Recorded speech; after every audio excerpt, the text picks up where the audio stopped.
જમાડી દેવાની. અને પત્ની આળસો થઈ જાય તો શું થાય? તો બધાની પહોંચી છે, પોતાની પહોંચે પોતે ફરવા વહી જાય અને હા જવો તો રસોઈ બસોઈ ત્યાં બંને એવું ક્યારે થયું? તો ડાયું કહેવાય. બહારનું જોઈતા નથી. તો ડાયું. તો આવી રીતે પરમાત્મા વિષ્ણુને જવાબદારી હતી કે વિષ્ણુ તમારે આ જગતનું રક્ષણ અને પાલન કરવું. બ્રહ્માને પિતામહને આજ્ઞા આપી તમારે સૃષ્ટિ વચ્ચે કરવી. મન, બુદ્ધિ, ઇન્દ્રિયો, પગ, હાથ, શરીર કોઈ ખોટ ખાપંડારી એવી સૃષ્ટિ તમારે સુંદર સૃષ્ટિ કરવાની. ગાર્ડન સારું બગીચો બનાવવો. બ્રહ્માને એ કામ હતું. ભગવાન શિવને એ કામ હતું કે તમારા જગતનું કલ્યાણ કરો. તમે એની માળા ફેરવો તો ભલે, એની પૂજા કરો તો ભલે, પણ શિવનું કાર્ય એ હોતું છે કે તમારો સત્યને માર્ગે આલો એટલે બધાનું કલ્યાણ થતું. આ ત્રણેયને નોખા નોખા કામ હતા. હવે એ ત્રણેયને કામ નોખા નોખા પર ત્યારે જ્યારે ધર્મની હાનિ થાય એટલે ધર્મ લે તમે બધા ડૂબાઈ જાઓ, મુશ્કેલીમાં આવી જાય. તમારી નજર કામ ન પડે, તમારી નજર ન પડે, તમારું સુરક્ષક છે એની નજર ના પડે, એટલે તમારા રાષ્ટ્રની નજર ના પડે, એટલે બધા બિહાઈ જાય. એટલે પરમાત્માને પ્રગટ થવું પડે. તો સદયુગ, દ્વાપર, ત્રેતા અને કલયુગ. અત્યારે કલયુગ આપણે. તો ત્રેતા યુગમાં ભગવાન વિષ્ણુ રામ તરીકે પ્રગટ અને સહેજનારાયણ છે એ લક્ષ્મણ તરીકે આવ્યા. સમય પાછો પરિવર્તન આવ્યું. તો એ વિષ્ણુ છે બ્રહ્મા, વિષ્ણુ અને મહેશ કે દત્તાત્રેય બની ગયા. દત્તાત્રેયનું હવે જરૂર પડે કે શાસનની જરૂર નથી, સુલે શાંતિ તે બધી. એટલે એ સાધુનું રાખી. આપણે કોઈએ ભગવાન જોયા નથી. અરે રામ એને ભગવાન નથી જોયા, ભગવાન કૃષ્ણએ ભગવાન જોયા નથી. તો ઈશ્વર તત્વ કોણ છે કે ગુરુ? તો ભગવાન રામે વશિષ્ઠને જોયા છે અને ભગવાન કૃષ્ણએ સાંદેપેથી આગળ વધ્યા છે. એટલે સાધુવાદ રૂપ ધારણ કર્યું, જે સુલે શાંતિ હોય અને અપમાન માર્ગે ધર્મથી અપમાન માર્ગે વ્યા. એટલે ધર્મનું રક્ષણ કરવા માટે, સમાજને જાગૃતિ કરવાના માટે પરમાત્મા સાધુનું રૂપ ધારણ કરે. તો એ દત્તાત્રેય બન્યા અને આ લક્ષ્મણ હતા એ દાડો મેકરન બન્યા. બે ભાઈને એવું થયું કે તો માં બંનેની માતા એક જ હતી. આપણી દ્રષ્ટિ એક બાજુ જ હતી, એક જ બાજુ આપણને દ્રષ્ટિમાં દેખાય. તો અણસુયાને દત્તાત્રેય વધારે થયા હતા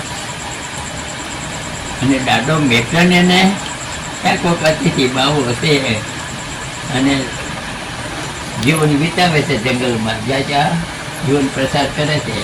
ચાલો આવા તો આપણા મનમાં ઘણા હતા ને, આવા રીતે સાધુ હોય આપણું જીવન બગાડે છે, બેઠા છે. તો માને આવો ભાવ, તો માં થાળ બનાવીને દત્તાત્રેયને જમાડવાને માટે હજરત થાળને મારા પ્રાપ્ત થશે. દાડો રસ્તામાં બેઠે એક દી બે દી કીધો એને માં મને ભૂખ લાગી, ખાવાના આપને. હાલમાંથી આપતા નથી. ત્યારે જ એ સંતે એવું કીધું કે માતા તારે તો બે દ્રષ્ટિ હઠી બોલવી રહી. ત્યારે બુશને જ ન ભાવને રાખી દીધી. પૂછ્યો છે તારું બાળક પૂછ્યો એમ હું એ પૂછ્યો હતો. અને કંઈક તારે ભેદભાવ નહીં રાખવાનો. એટલે માએ જ દ્રષ્ટિ કરી હતો લક્ષ્મણ, ઓલી બાજુ રામ છે.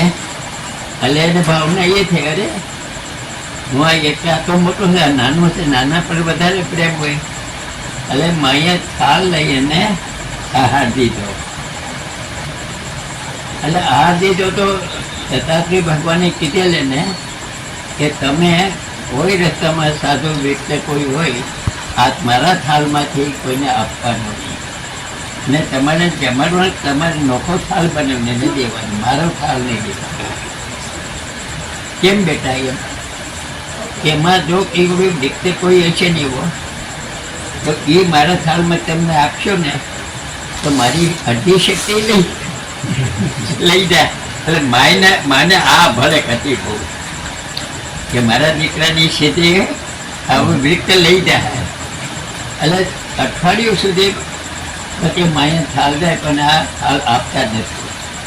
અને ત્યારે દાદાએ કીધું, ત્યારે તો સંભાવના હોવી જોઈએ.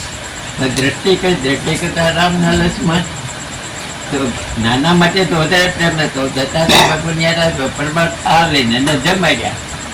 થાળ અડધો જેમાં ને તો અડધી સીધી ઉઠાવી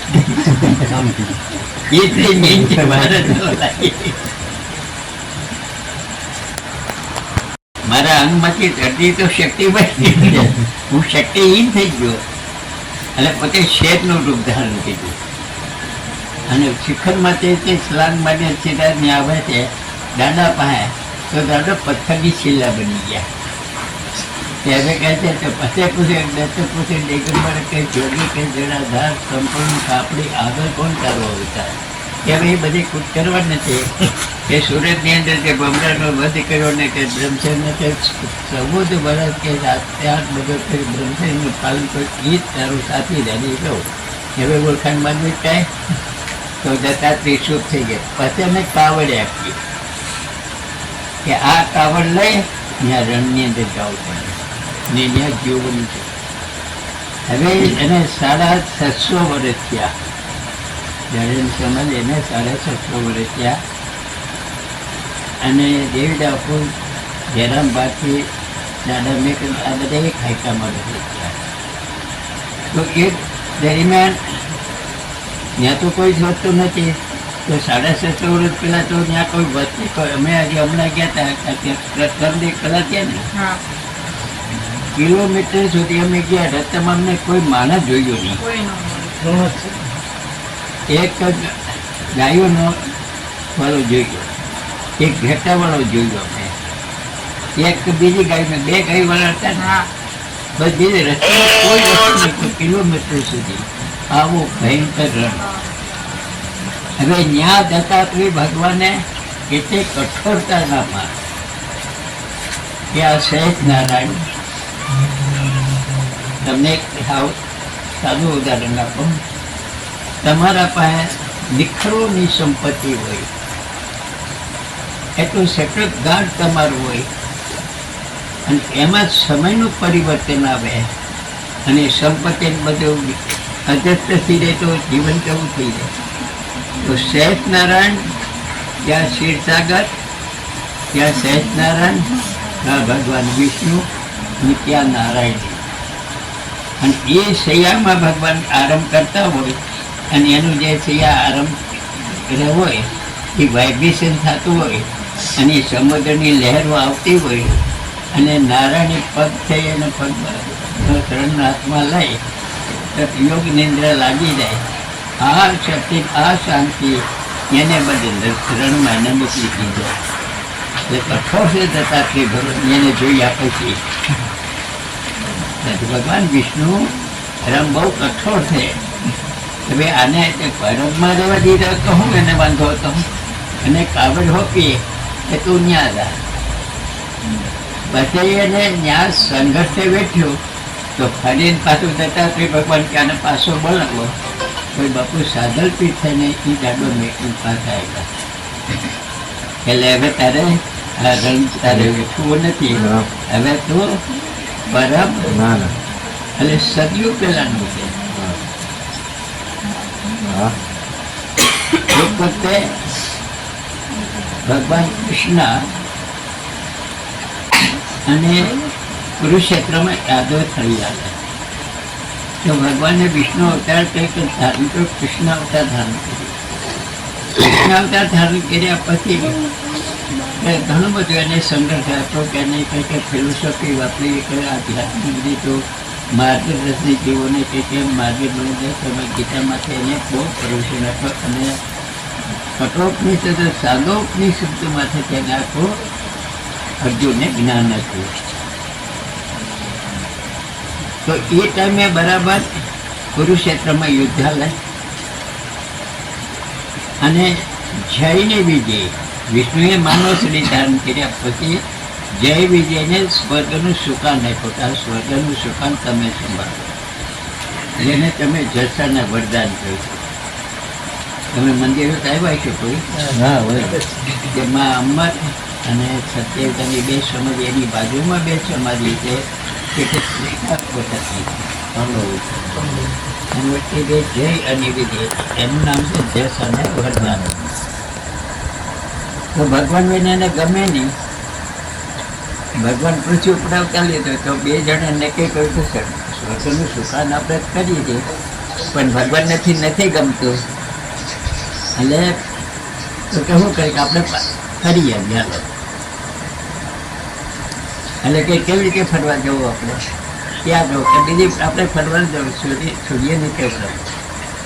એટલે વરુણી એટલે વરુણને એ સૂર્યના રથના સાથી, એટલે કે સાથીને કહી કે ભાઈ અમારે તારા રથમાં આવું સૂર્યને કેવું રથ. એટલે જય વિજય તે સૂર્યના રથની અંદર એ પછી ફરવા નીકળ્યા. તો ફરતા ફરતા રથ ચાલુ છે તો કુરુક્ષેત્રમાં તો ત્યાં યુદ્ધ હાલે. તો આ જસાને વરદાન જે જય વિજય છે એને ઉપરથી જોયું કે આવ્યો છે. તો એ દરમિયાન કે રથ છે પૈયું ખૂટી ગયું. એટલું લોહીનું ખજાન મેદાન લોહી, એટલે કે જમીન એટલી ભેજવાળી થઈ ગઈ તો રથનું પૈયું ખૂટી ગયું. રથ હાલે નહીં તો કરણ ઉતરી અને રથનું પૈયું નીકાળે છે. રથનું પૈયું નીકાળે છે તો કૃષ્ણએ જોયું તો સૂર્ય અસ્ત થવાનો ટાઈમ અને આગળ કહ આવી ગયું, સૂર્ય દેખાતો બંધ. એટલે ભગવાન તો બે બાર થઈ ગયા એકદમ કે હમણાં કે સૂર્ય અસ્ત થઈ જાય તો અર્જુનને આત્માવિલોપન કરશે. અને એને અર્જુને પ્રતિજ્ઞા લીધી કે સૂર્ય અસ્ત પહેલાં તારા હું પ્રાણ મારા શરણમાં લઈ અને ન લઉં સૂર્ય અસ્ત પહેલાં તો હું પ્રાણદંડ ભોગવી, જાતે પ્રાણદંડ આત્માવિલોપન કરી. આવી કુરુક્ષેત્રમાં પ્રતિજ્ઞા બધા દેશમાં બધાએ પ્રતિજ્ઞા લીધી. હવે સૂર્યના અસ્ત થવાનો ટાઈમ આડા કહડા સૂર્ય દેખાડવાનો, એટલે ભગવાન કૃષ્ણ તો પહેલી બાજુ થઈ ગયા. ત્યારે શું કરશે? હમણાં અર્જુનનું મૃત્યુ પામશે, મારે મરવું પડશે. એની પ્રતિજ્ઞા કૃષ્ણની હતી. એટલે અર્જુને કીધું સાવધાન, એ સત્ય ઉઠાવ, કરણ પર પ્રહાર કર, આગે સૂર્ય અસ્ત થશે. એટલે અર્જુને શસ્ત્ર કે ગાંડી ઉઠાવી શસ્ત્રને કૌલો એની પાસે હથિયાર નથી, બિન હથિયાર છે તો એની માટે પ્રહાર કર્યો. પ્રહાર કરજો કર્ણના પ્રાણ હસ્તે તો સૂર્યના રથમાં જય વિજય બેઠેલ જોઈ ગયા. એટલે ત્યાંથી અવાજ દીધો એને સૂર્યના રથમાં. હવે સૂર્યને પૃથ્વી કરે 16,000 કરોડ યોજન, એટલું અંતે પૃથ્વીને ને આપણે સૂર્યને તો ત્યાંથી એને નજર પડી કે આ લોકો નિષ્ઠોરો છે. એટલે કૃષ્ણને કીધું નિષ્ઠોર ધર્મ વિરોધ તમે કામ કરો છો, અધર્મ યુદ્ધ નહીં કરો, નીતિનું યુદ્ધ કરો. આવો ભગવાનને કીધું. એટલે ભગવાનનું આમ દ્રષ્ટિ કરી તો જઈ લેજે. પેલું યુદ્ધની જગ્યાએ યુદ્ધ કર્યું, પરમાણુ ભગવાન કૃષ્ણ કહ્યું તમે બે જણા આખ્યાથી કે પ્રભુ તમારે વિના ગમતું નથી, અમે ફરવા નીકળ્યા. આ ભાઈ કોને ક્યાં કે અમે ક્યાં તો ફોન કર્યો કે તારે આવવાનું છે. અમે તો રખડું તું ને રખડું તો કે અમે ફરવા નીકળ્યા કે બરાબર ફરવા નીકળ્યા. અને હવે સુખ થાવ એવું કહીને જાહેર નહીં કરતા. આ ધર્મયુદ્ધ છે. ધર્મયુદ્ધમાં કાંઈ વસ્તુ જોવાનું આવતું નથી. જો થતી હોય તો ધર્મનો વિજય થવો. આ અનિત્ય આ લોકો માટે તો ધર્મનું યુદ્ધ છે.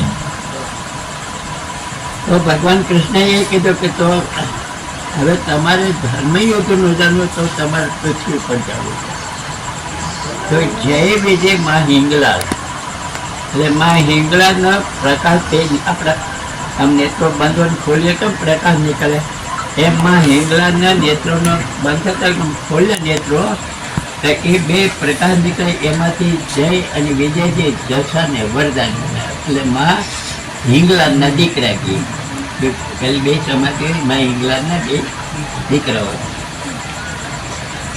હજી પરમ આવ્યા નથી, હજી તો ત્યાં ઉત્પન્ન થાય છે અને સીધા પોતે પૃથ્વી પર રાવણ લગાવે. એટલે જ્યાં અધર્મ છે ત્યાં ધર્મનો જયકાર બોલાવે, વિજય મેળવે છે, નારા પોકાય સનાતન ધર્મ. એટલે ફરતા ફરતા તને ખંડમાં અને ફરી ગયા, વિજય મેળવ્યો. જ્યાં જાય ત્યાં બધા સનાતન ધર્મ એનો વિજય, સનાતન ધર્મની શરણાગતિ કે ઈશ્વર તત્વ શ્રેષ્ઠ છે, પરમ તત્વ તે શ્રેષ્ઠ છે. બધાનો નારા મુખમાંથી એક જ અવાજ આપણી તો ફરતા ફરતા એને બાકી રહી ગયો, એક ખંડ ખાલી રહી ગયો. એટલે શુક્રાચાર્યની રાજધાની એટલે મક્કાશ્રી. એટલે તો જસાએ જય વિજય એને નક્કી કર્યું કે એક શુક્રાચાર્યની રાજધાનીમાં અધર્મ છે, એટલે જ્યાં જઈએ કોઈ જસાને વરદાન મક્કાશ્રી. તો સૂર્યાસ્ત થવાનો ટાઈમ તો કે આજે હવે તો નાનો એવો ખૂણો છે, આને સમજાવ બગીદી આ કાંઈ બધી માથા કરીને ત્યાં તાબડતો સમજી જવા નથી. એટલે આપણે ધીરજથી આપણે સુઈ જઈએ, આરામ લઈ લઈએ. એ બે જણા ત્યાં મક્કા શરીફના મંદિર એટલે અલ્લાહની જે સ્તુતિ પ્રાર્થના કરવાનો, નમાઝ કરવાનો સમય એટલે એને શ્રદ્ધાનો બી છે ઈશ્વર. એટલે એના પગ એને આમાં પગ રાખીને હોતા. તો મુજાબર્દન પહેલાં બધા આવ્યા, એટલે તમે કેવા માણસો છો કે અમારા ભગવાન આમાં પગ રાખીને હોતા? તો કે તમે નિઠોડ લાગો કે એ પાસેની વાત તમે કરો. તમે એક કામ કરો, તમારા ભગવાન જ્યાં ન હોય ને અમારા પગ ઘુમાવો. આ બે જણા હોતા ત્યાં ગોળા લઈને પગ હતા, પગ લઈને આમ ઘુમાવ્યા તો મંદિરનું જે મક્કાશ્રી છે આખું મક્કાશ્રી થઈ ગયું. તો વળી પાછું એને કીધું એટલે તમને એટલે પગને આ બાજુ તો વળી પાછા પગ તમે નથી રાખતા પણ તમે તેમણે હાથે ઘુમાવો. એટલે આમ પગ લઈને ઘુમાવ્યા તો ચારે દિશામાં ઘૂમતો, ચારે દિશામાં આખું મંદિર મક્કાશ્રી પાછી ઘૂમી. પછી એને કીધું હવે શું કરવું તમારે? હવે તમે કહો તમે અલ્લાહ જ્યાં ન હોય ત્યાં અમે પગ રાખી. એટલે તમે પગ અધર રાખી એટલે જોડ્યા કે ના અધર નથી રાખવા. આજથી તમે મારા ગુરુ, આજથી અમારા જે દેવ, આજથી તમે બને હિન્દવા પીર. આ મક્કાશ્રીફની અંદર જય વિજય આખું મંદિર ફેરવી એને પાઠ બનાવ્યો. એટલે પછી કીધું હવે કામ કરો તમે, એટલે આંબલી છે ને એમાંથી દાલ કાપી આપો, 2 લાકડા વાળી. તો કહેતો કે ડાલી છે એક શુક્રાચાર્ય વાવી છે, એ ડાલી કપાય નહીં. એટલે તમે બકરા કાપી નાખો, ઘેટા કાપી નાખો, ગાય કાપી નાખો, માણા કાપી નાખો, આ બધું કટિંગ કરી નાખો ને એક આ દાલ તમને દેવામાં તમને વાંધો પડે? બોલો દેવી તને શું કરવું ઉપર મોકલો અલ્લાહ કે એવી નથી કરવું તમારે? એટલે દાલ હવે અમારે અને ત્યારે જય અને વિજય છે એ જસા વરદાન તરીકે એ ખેતી આંબલી દાલવીને પરબ આવી. એટલે 2 ભાઈ એક શીર વાવી અને સીધા એટલે મારું કહેવાનું છે કે અત્યારના યુગની અંદર એ પંચાવતાર ધારણ કરે એમ છે. પંચાવતાર એવો ધારણ કરે જેનું નામ નિષ્ફળ. એટલું ગીતામાં કે યદા યદા હો ધર્મ શુક્લાની ભક્તિ વાત અભ્યો નમઃ ધર્મથી તદાત્મા પરિત્રાણમ સાધુનમ વિનાશરાજમ દત્તમ ધર્મ છે. જ્યારે જ્યારે ધર્મની હાનિ થાય તો પરમાત્મા આવતા તો નિષ્કલંક અવતાર ધારણ કરે. તો એ નિષ્કલંક અવતાર ધારણ કરે અને વંથળી મિનરલ પ્રાણી ગ્રહણ કરે અને પરબે મિનરલ થાય.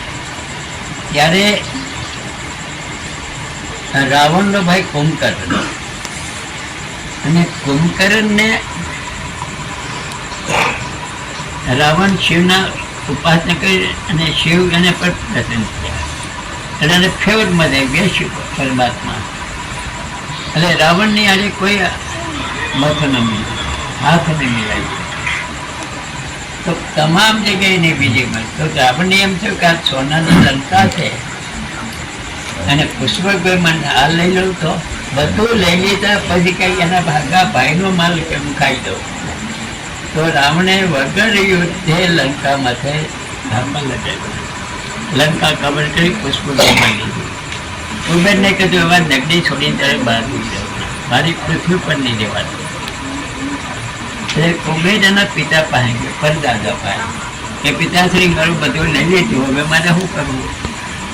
એ મારા બચ્ચાના માટે 5 ઓરડી આપ્યું હોત તો એમાં અમે નિવાસ કરી મજૂરી કરે, પણ એ ના પાડી. તો કે હવે તો રાવણને નહીં પૂછ, તો એક કામ કર, ભગવાન શિવની ઉપાસના, બ્રહ્માની ઉપાસના. બ્રહ્મા પ્રસન્ન થાય તો જે માગવો એ માગી જાય. અને એને બ્રહ્માની ઉપાસના કરવા માટે ધરતી પાસ કરતા. ધરતી પાસ કરતા સિદ્ધ ભૂમિ ક્યાં છે? સિદ્ધનો અર્થ કે સારી ધરા હોય ત્યાં તમે ગમે ફસલ વાવો, એટલે જેતીમાં વાવો તો થાય. નદીનું બેન હોય એમાં તમે ઝાડ બાજરી વાવો તો થાય, પણ બ્લેક કલરની ધરતી હોય, મોરમવાળી ધરતી હોય, ત્યાં તમે ફસલ વાવો તો એ ફસલ દાખલ ત્યાં થાય. તો એ રાવણના પછી નક્કી તો આવી ધરતી કાલે કૈલાસ પર નજર કરી, માનસુર નજર કરી, પણ કોઈ પ્રસંગે ના આવે. એટલે કે રેવઠંડ ગિરનાર ક્ષેત્ર અને પૂર્વ ભાગમાં સિદ્ધ ભૂમિ એટલે સરભદ, કે એ ભૂમિ સિદ્ધ ભૂમિ છે. એટલે ન્યાસ તપ કરવો લાગે, એટલે તારે તપસ્યા નિષ્ફળ મળે. સારી કાર્ય કરો, સારી પઢાઈ કરો, તમે સારી ડિગ્રી લ્યો તો તમને તાત્કાલિક સારું ફળ મળે.